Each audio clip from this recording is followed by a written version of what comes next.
Když se prováděly přípravy plynovodu Progress, byly za nejtěžší úsek považovány Karpaty. Jejich horský hřeben byl skloňován ve všech pádech. Úsek od naší státní hranice přes Užhorod do Packaněva měří téměř 38 kilometrů a ukázal se stejně obtížným. Bažiny a zvodnělé zeminy vytvořily velmi složité podmínky.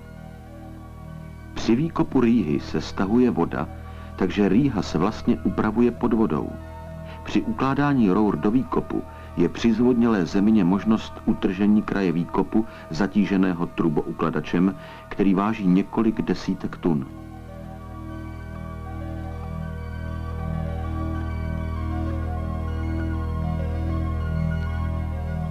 Aby byla uchráněna izolace roury před mechanickým poškozením, pokrývá se před zahrnutím zeminou geotextílií.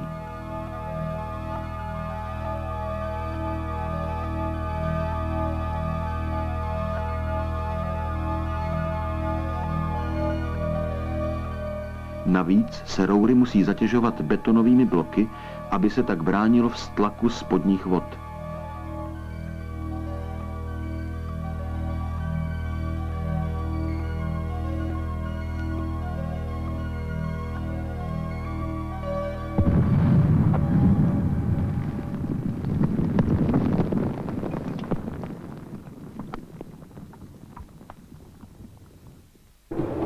Ve skalním podloží není jiná možnost udělat výkop pro trubku, který je hluboký téměř 3 metry jinak, než odstřelem. Ve zvětralé hornině se používá buldozeru s riperem, který zeminu naruší a připraví ji tak pro bagrování.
– 700 kg váží jedna roura a řidiči musí mnohdy prokazovat nejen svoji profesi, ale i odvahu.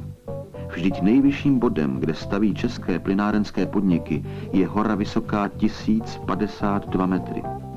Čím je obtížnější terén, tím člověk musí vymýšlet rafinovanější způsoby přepravy rour.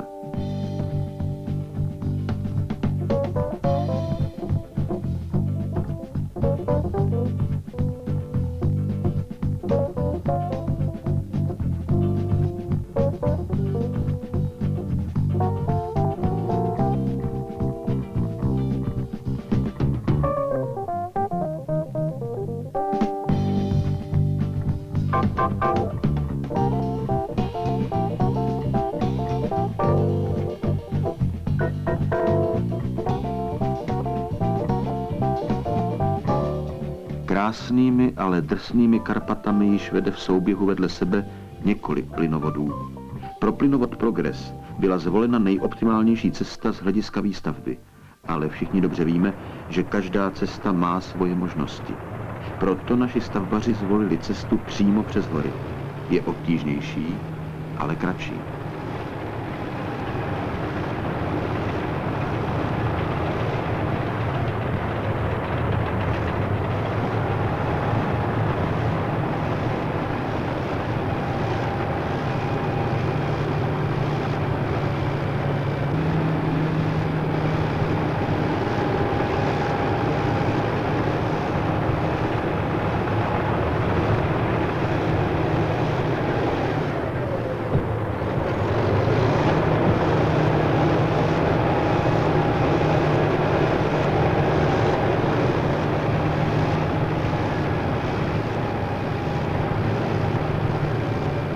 Jsme na Grabovnici, hoře vysoké 958 metrů. Není nejvyšší, ale je považována za nejobtížnější úsek celé 4600 km dlouhé cesty plynovodu z Jamburku ze sibirské části Sovětského svazu.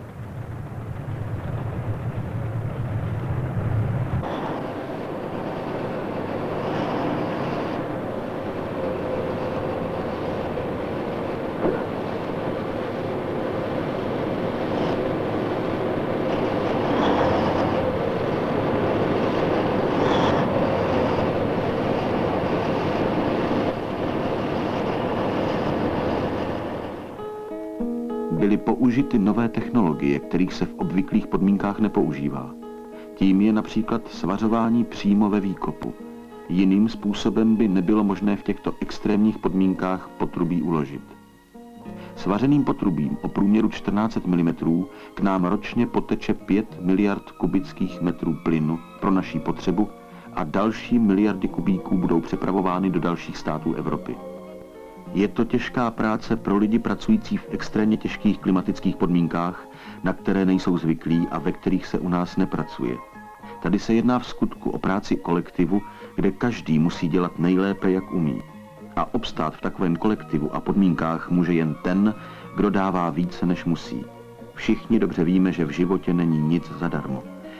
Problémy vznikají a je nutné je operativně řešit. Proto se musí minimálně jedenkrát denně svolávat porady vedení stavby koncernového podniku Plynostav Pardubice. Na sovětském štábu včera bylo konstatováno, že tenhle úsek, který je považovaný za nejtěžší v Karpatech, je nutno skončit v termínu a nám zbývá 14 dní na dokončení. Je potřeba mi vědět, jakým způsobem to probíhá, jak je to zajištěno. No tak v současné době je možno říct, že jsme z toho nejhoršího venku, a to proto, že západní svah od Rodníkovy Guty se nám podařilo skupinou předáka Oty Pavla už dodělat. Tato skupina se přestěhovala na Kolační kopec, je to opět, bude jeden z velkých voříšků na této stavbě. A z toho východního úseku už jsme z toho nejhoršího taky venku, protože těch nejobtížnějších 32 stupňů, které tam jsou, nebo které byly, tak skupina parťáka Kulhánka už dodělala a teď jsou v docela přijatelnějších podmínkách, které jsou na té trase. Nějaké zdržení tam bylo vzhledem k počasí z minulých dnů, kdy pršelo, takže bylo nutno kotvit i ty buldozery na těch mírnějších svazích, ale teď je už to docela v pořádku, zbývá tam asi 150 metrů potrubí dovařit, propojit s tím úsekem, který dovařil Ota Pavel. Takže Květo, byl bych rád, když jsem tam řekl, jak vypadá technické zabezpečení a vůbec výrobní prostředky na celém tom úseku. No tak největším problémem na celém tom kousku, který tam zbývá, je provedení lidí. Celá ta vynechávka je v rostlý skále a my, i když tam byl provedený odstřel, nedokázali jsme po nasazení bagru dokopat na potřebnou hloubku. Museli jsme nasadit caterpillary s riperem a i přesto ani tyhle nedokázali udělat to, co jsme potřebovali. Museli jsme nasadit další bagr s bouracím kladivem a teprve potom to, co provedeme, jsme schopni provést vlastní rývu. Volovec, ubytovací základna pro 800 lidí, kteří tady žijí a sbírají v pravém slova smyslu nové síly do příštího pracovního dne. Snahou bylo vytvořit takové životní a sociální podmínky, které by alespoň částečně nahradily všem domov. Víme, že domov není možné nikdy nahradit, ale je možné vytvořit podmínky, které odpovídají významu stavby a úsilí lidí.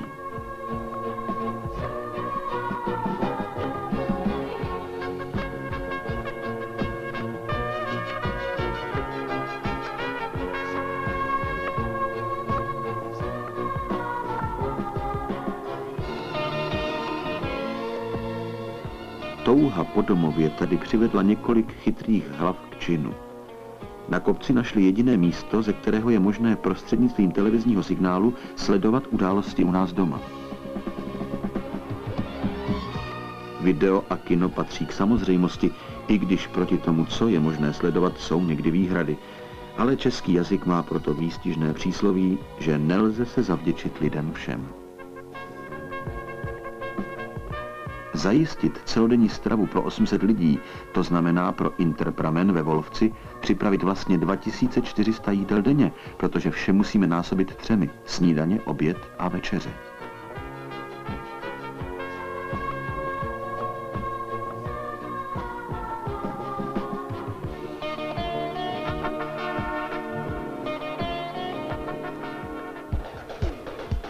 Sem na čelo trvá cesta oběda 2 hodiny.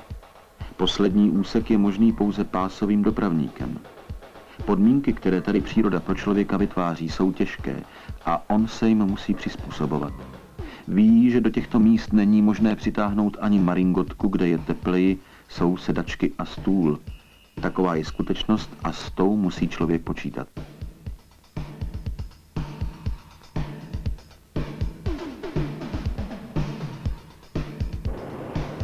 Oběd bývá co nejkratší, zvláště v zimě, protože zimou ubývá světla a za tmy se tady pracovat nedá.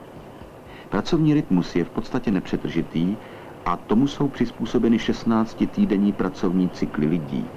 To znamená 13 týdnů práce a 3 týdny pobytu doma. Pokud je to nutné, pracovníci zůstávají i déle, aby nahradili nižší výkony zaviněné nepřízní počasí, a to je v Karpatech obzvláště vetkavé. Pracovní doba je 9 hodin a pracovní týden je 6denní. A není výjimkou, že se pracuje i o nedělích. Dovolené jsou také podřízeny pracovnímu rytmu.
Plyn, i zemní, je vesměsi se vzduchem výbušný.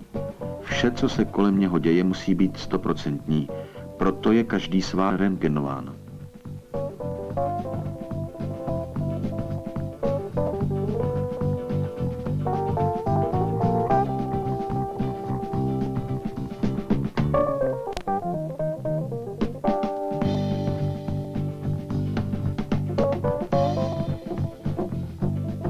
Proto lidé v bahně, sněhu, v dešti musí filmovým pásem obepínat roury, aby byla jistota.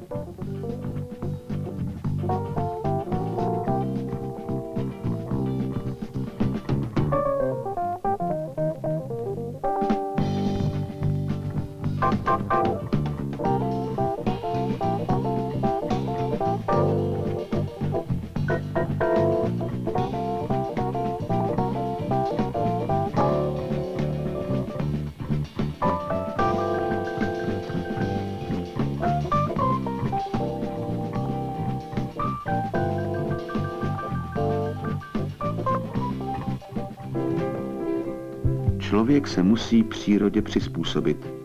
Karpaty vytvořily překážku, ale člověk sem přišel, aby ji překonal, protože plyn se stal důležitou nutností.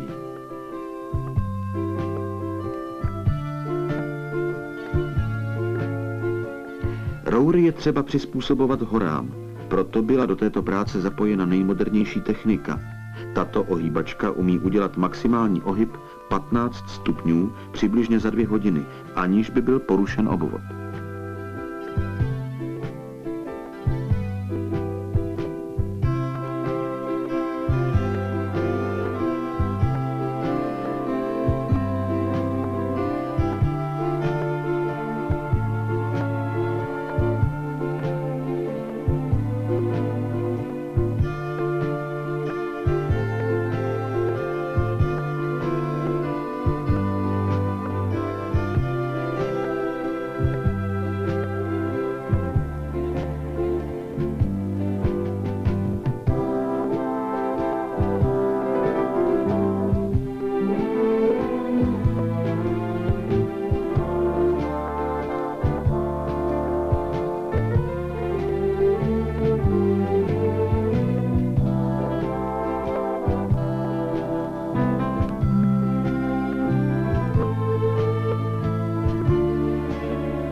Ukládání rour do země je náročnou operací, kterou mohou dělat pouze zkušení řidiči truboukladačů. Jsou tak do země ukládány také vysoké finanční hodnoty. Jedna roura o délce 11 metrů má hodnotu 44 000 korun. Cena energie je obrovská. A tady, při pohledu na plazící se svařené roury, člověka musí napadnout myšlenka. Umíme s energií dobře hospodařit? Vážíme si hodnot, které jsou do ní vloženy? A v neposlední řadě si musíme vážit práce lidí, kteří tuto energii domů přivádějí. Tuto kolektivní spolupráci, kdy každý metr země od člověka vyžaduje jeho opravdovost, lze přirovnat ke koncertu ve své dokonalosti. Koncert těžkých strojů a opravdových chlapů.